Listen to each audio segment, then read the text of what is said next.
تو وہ ظالم اور جاہل کیوں کہلایا؟ اللہ نے کہا ان الانسان ظلوما جہولا.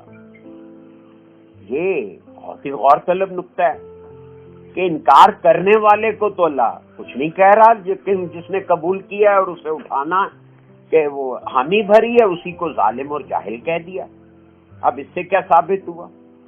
ایک تو یہ ثابت ہوا کہ بھی سماوات، ارض اور جبال جو ہیں، یعنی زمین، آسمان اور پہاڑ جو ہیں، یہ انسان سے زیادہ دانا تھے، یہ زیادہ عقل مند ہیں، یہ زیادہ ہوش مند تھے اور زیادہ باشعور تھے. انہیں پتا تھا کہ ہم اس کو نہیں برداشت کر سکتے، تو انسان کو تو پتہ ہی نہیں تھا.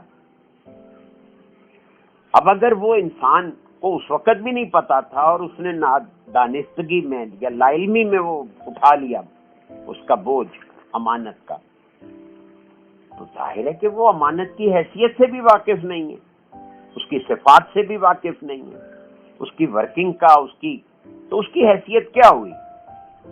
ظاہر ہے کہ وہ ساری کائنات میں کمتر ہو گیا، کیونکہ ساری کائنات جو ہے ارض و سما اور جبال تینوں چیزیں جو ہیں وہ جانتی ہیں کہ یہ ہمارے بس کی بات نہیں ہے.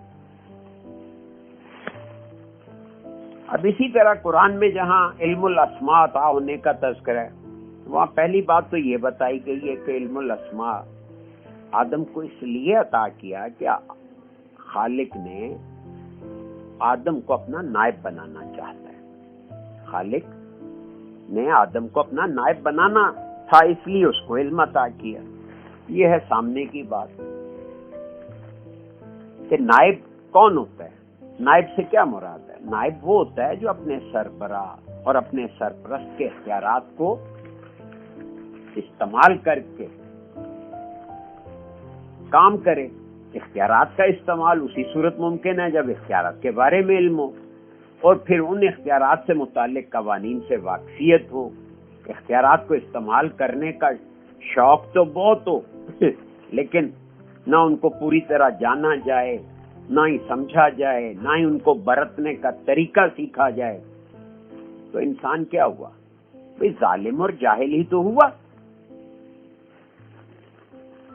اب کائنات کو بنانے والا اللہ تبارک و تعالی ارشاد فرماتا ہے کہ انسان ناقابل تذکرہ شے تھا، تو اس نے اس کے اندر اپنی روح میں سے پھونکا. یعنی انسان اس قابل ہی نہیں تھا کہ اس کو کہیں ذہن میں کوئی جگہ دی جاتی، اس کا تذکرہ ہی نہیں تھا. لیکن کیا ہوا کہ اللہ نے اپنی کچھ خاصیتیں، کچھ صلاحیتیں یا ان میں سے کچھ حصہ انسان کے اندر منتقل کر دیا، اور وہ صلاحیتیں چونکہ کسی دوسری مخلوق کو نہیں دی گئی، کیونکہ یہ اسپیشل تھا، تو پھر اس کے بعد انہیں علم الاسماء بھی عطا کیا تاکہ وہ ان صلاحیتوں کا استعمال کر سکے. یعنی ان صلاحیتوں کو استعمال کرنے کا علم بھی عطا کیا. اب نوع انسانی میں کتنے لوگوں نے اپنی صلاحیتوں اور علم کا اس طرح سے استعمال کر کے دکھایا جس طرح سے خالق چاہتا ہے؟ تو جواب ہے کہ بہت ہی کم لوگ ہیں. تو قرآن بہرحال حضرت عیسیٰ کی مثال دیتا ہے کہ اور تو جب بناتا ہے مٹی سے جانور کی صورت میرے حکم سے اور میری مرضی سے اور میرے دیے ہوئے علوم سے، اور اس میں پھونک مارتا ہے تو وہ ہو جاتا جانور. اب حضرت عیسیٰ کا مٹی سے جانور بنا کر اس میں پھونک مار کر اس کو زندہ جانور بنانا، یہ کوئی دوسری مخلوق تو نہیں کر سکتی. اب اللہ کی عطا کردہ یہ خصوصی صلاحیت ہی کا تو استعمال تھا. اب زندگی اور زندگی کی ان طرزوں کو، جو زندگی کی طرزیں ہیں، اپنے اندر سے مٹی میں منتقل کرنا، جس سے مٹی جو تھی وہ ایک جیتے جاگتے جاندار میں تبدیل ہو گئی، یہ اللہ تعالیٰ کی طرف سے عطا ہونے والی صلاحیتوں اور ان صلاحیتوں کو استعمال کرنے کے علم کے سوا اور کیا تھا. اب یہ بات بہت ہی توجہ سے سمجھنے کی ہے کہ خالق کائنات کے دیے گئے اختیارات کے تحت جو بھی تخلیق وجود میں آتی ہے وہ دراصل ذیلی تخلیق ہوتی ہے. یعنی کوئی بھی تخلیق بہرحال کا خالق کائنات کے بنائے ہوئے تخلیقی یا جزا یا تخلیقی صفات سے وجود میں لائی جا سکتی ہے نا. اب دیکھیں نا، جیسے یہ حضرت عیسیٰ کا واقعہ ہے، تو اس میں مٹی جس سے انہوں نے پرندہ کی شکل بنائی، اگر وہ مٹی نہ ہوتی تو کس کی شکل بناتے؟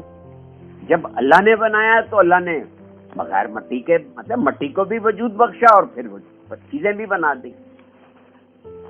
تو یہ فرق ہے آج انسان کے علم میں اور اللہ کے علم میں. تو انسان جو بھی اختیارات استعمال کرتا ہے وہ ذیلی تخلیق ہوتی ہے. اب یہ تخلیقی نظام سے متعلق علم سے استفادے کے لیے، یعنی اس علم سے استفادہ کیسے کریں گے، اس کے لیے جو پہلی شرط بتائی جاتی ہے نظریہ رنگ و نور کے تحت، وہ یہ ہے کہ آدمی اپنی ذات کی نفی کر دے. اب ذات کی نفی سے کیا مراد ہے؟ نفی سے مراد یہ ہے کہ انسان انفرادی طور پر اپنے بارے میں، ماحول کے بارے میں، کائنات کے بارے میں، کائنات کی جزیات کے بارے میں جو کچھ بھی جانتا ہو اس کی نفی کر دے. چیز کی نفی نہیں کرنی، جو ہم جانتے ہیں اس چیز کو اگنور کر دیں. اس کے لیے نظریہ رنگ و نور میں ایک مراقبہ تجویز کیا جاتا ہے. اس مراقبے کا نام ہے مراقبہ لا کا مراقبہ. یعنی آپ مراقبے میں بیٹھ کر یہ تصور کرتے ہیں کہ میں کچھ نہیں جانتا، اس بات کی ریئلائزیشن اپنے اندر اجاگر کرتے ہیں کہ آئی نو نتھنگ. اس کو نفی ذات کا مراقبہ کہتے ہیں. اب جو $1,000,000 کویسچن ہے وہ یہ ہے کہ یہ علم کی نفی کیوں کی جائے؟ جب میں نے ایک علم سیکھ لیا تو میں اس کی نفی کیوں کروں بھائی؟ اب نفی سے کیا مراد ہے؟ اسے بھولنا نہیں ہے، اسے سمپلی نئی چیز سیکھتے وقت آڑے نہیں آنے دینا، اس کو سائڈ پہ رکھ دینا، اس کو ذہن میں نہیں آنے دینا، یہ ہے نفی. اب اس کی ایک مثال دیکھیں. یعنی کسی بھی چیز کا علم جو ہے وہ تو علم ہے، تو پھر جب اس کا اثبات ہو گیا، یعنی کہ آپ کو پتہ چل گیا کہ آئی نو آف اٹ، تو اس کی نفی کیسے ہو سکتی ہے؟ جبکہ نفی ہوتی ہی تب ہے جب کسی چیز کے ہونے کا اثبات ہو. یعنی نفی کس کی ہوگی؟ ظاہر ہے اس کی جو چیز موجود ہے. کہتے ہیں نا نہیں ہے، نہیں ہے، ہے، لیکن ہم کہہ رہے ہیں نہیں، تو وہ نہیں ہے. تو علم ہے تبھی تو اس کی نفی کی جائے گی. اب اس کی نفی کیوں کرنا ضروری ہے؟ وہ اس لیے کہ عالم ناسوت میں رہتے ہوئے اس دنیا میں اور اپنے بارے میں ہم جو کچھ بھی جانتے ہیں وہ سب محدود ہے، نمبر 1. نمبر 2، مفروضہ حواس کی مدد سے جانتے ہیں. ہم اس کو مفروضہ حواس کی مدد سے جانتے ہیں، پہچانتے ہیں یا سمجھتے ہیں. اب جب آپ ترقی کرنے کے لیے قدم بقدم آگے بڑھنا چاہتے ہیں تو کیا کریں گے؟ زینہ بزینہ اوپر چڑھیں گے. تو کیا کریں گے؟ پہلے زینے کو اگنور کریں گے تو دوسرے پہ چڑھیں گے نا. اب عالم ناسوت کی بابت علم کو اگر آپ پہلا درجہ یا پہلا زینہ مان لیا جائے تو اس سے اگلے درجے یا اس سے اگلے زینے پہ جانے کے لیے ہمیں پہلے درجے یا زینے سے گزرنا ضروری ہے، ورنہ تو ہم پہلے ہی درجے تک محدود رہیں گے. اب اگلے درجے پر جانے کے لیے پہلے زینے سے اوپر اٹھنا اور اسے یکسر ترک کرنا ضروری ہوتا ہے، ورنہ تو ہم دوسری سیڑھی پر قدم ہی نہیں رکھ سکتے. بالفاظ دیگر یہ کہ پہلے زینے یا سیڑھی کا انکار نہیں کیا جاتا بلکہ اس سے آگے بڑھا جاتا ہے. اب مادی زون میں ہم جن حواسوں سے واقف ہوتے ہیں وہ غیر حقیقی ہیں، مفروضہ ہیں اور فکشن ہیں. اب ان سے آگے گزرنے کے بعد ہی ہم حقیقی اور غیر فکشن حواس سے واقف ہو سکتے ہیں. تو ان سے انکار نہیں کرنا یا یہ کہ یہ ہے ہی نہیں. کیوں نہیں ہے؟ یہ ہیں، لیکن اس وقت جب آپ مراقبہ کر رہے ہیں ان کو سائڈ پہ رکھنا ہے، بس اتنا سا فرق ہے. اب فکشن اور حقیقت میں کیا فرق ہے؟ فکشن اور حقیقت کا بنیادی فرق یہ ہے کہ حقیقت میں تغیر اور تبدل نہیں ہے. دیر از نو چینج ان ریالٹی. حقیقت ایک ہی ہوتی ہے، وہ 2 3 4 نہیں ہوتی. فکشن اور مفروضہ حواس ایک تو یہ کہ وہ ہر آن ہر لہجہ تغیر پذیر رہتے ہیں، ان کی رفتاریں بدلتی رہتی ہیں، لہذا ان سے وابستہ کیفیات بھی بدلتی رہتی ہیں۔ اب حواس کی یہ حیثیت فکشن ہو یا حقیقی، دونوں کی بنیاد علم کے اوپر ہے، یعنی دونوں ہی حواس کی ہیں تو علم نا، چاہے وہ فکشن ہے یا حقیقی۔ اب حواس کیا ہیں؟ حواس اطلاعات کو وصول کرنے کے ذرائع ہیں۔ اب اطلاع کا تعلق کس سے؟ علم سے، یعنی حواس اصل میں کیا ہے؟ علم یا معلومات تک رسائی اور ان کی وصولی کا ذریعہ ہے، یعنی یا تو اطلاعات آپ کے حواس میں داخل ہو رہی ہیں یا آپ کے حواس علم تک پہنچ کر وہاں سے اطلاعات اخذ کر رہے ہیں۔ تو اب یہ نظریہ رنگ و نور جو ہے یہ تمام انواع اور افراد کے درمیان ایک رشتے اور تعلق جو کہ مخفی ہے، عام نظر سے مخفی ہے، اس کی کھوج لگانے پر زور دیتا ہے کہ ایک نوع کے افراد کا آپس میں ربط اور تعلق ہونے کے ساتھ ساتھ ایک نوع کے افراد کا دیگر نوع انواع کے افراد سے بھی تو تعلق ہے، اور پھر انواع کا من حیث النوع بھی باہمی رشتہ ہوتا ہے۔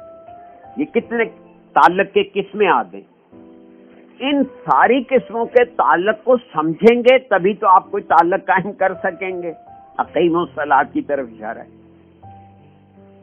تو یہ جو بار بار کہا جاتا ہے کہ قرآن میں کہ آپ تعلق قائم کریں، تو تعلق سے مراد ہے کہ ہمیں پہلے تو اپنی نوع کے افراد میں آپس میں جو وہ رشتہ ہے اس کو سمجھنا ہے، پھر دیگر انواع سے۔ اب دیکھیں نا، آپ ہوا نہ ہو تو کتنا برا لگتا ہے، ہوا چل رہی ہو تو پلیزنٹ لگتا ہے، چاندنی ہو تو اس کا اچھا لگتا ہے، دھوپ ہو بعض اوقات سردیوں میں اچھی لگتی ہے، گرمیوں میں نہیں اچھی لگتی۔ تو یہ ایک رشتہ ہے دھوپ کا ہمارے ساتھ، چاندنی کا، ہوا کا، پانی کا، یہ دیگر انواع ہیں۔ پھر ان انواع کا آپس میں ایک رشتہ ہے۔ تو اسی طرح اگر آپ دیکھیں اس کو کہ ایک فرد کا یا نوع انسانی کے تمام افراد کا، اب بکری کی نوع سے کوئی رشتہ نہ ہو، کوئی مخفی رشتہ نہ ہو، کوئی رشتہ ہے نا، تبھی تو بکری کو آپ بکری کے طور پہ جانتے ہیں۔ لیکن یاد رکھیں، جو علم حقیقی کا طالب علم ہوگا نا، وہ ایسی باتوں پہ ضرور سوچتا ہے کہ یہ بکری کو میں کیوں جانتا ہوں، میں اسے کیوں پہچان رہا ہوں۔ اچھا، بکری بھی آپ کو جانتی ہے، وہ باقاعدہ میں نے دیکھا بعض لوگوں کے ساتھ ساتھ چلتی ہے جن کی وہ پالتو بکری ہو، اس کو بھی ایسوسیشن ہے۔ اسی طرح شیر بھی انسان کو جانتا ہے، انسان شیر کو جانتا ہے۔ اسی طرح انسان جب آسمان کی طرف نظر کرتا ہے تو سورج، ستاروں کو محسوساتی طور پر جانتا ہے۔ یہ ساری جان پہچان کیوں ہے؟ بھئی ایک مخفی رشتہ ہے، اس رشتے کو جانے بغیر یہ افراد کے درمیان کا تعلق سمجھ میں نہیں آ سکتا۔